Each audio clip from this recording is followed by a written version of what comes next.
In the latest book, Apple in China, Patrick McGee, the former principal Apple reporter, the Financial Times details how the company became one of the largest in the world and how it ties its fortune with Beijing. He said China went from being the reliable supplier to be a completely unreliable supplier.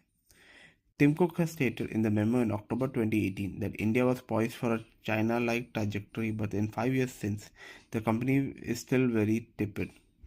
Cupertino was cautious and saying that New Delhi was not entirely willing to be as welcoming as Beijing had been a decade earlier.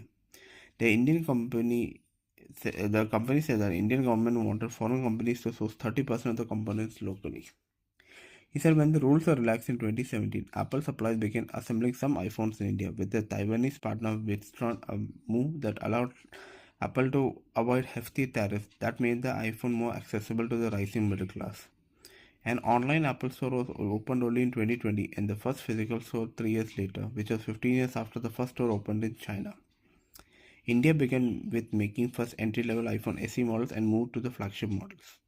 By 2023, there was no lag between distribution between China and from India, and made in India iPhones are available in the same day.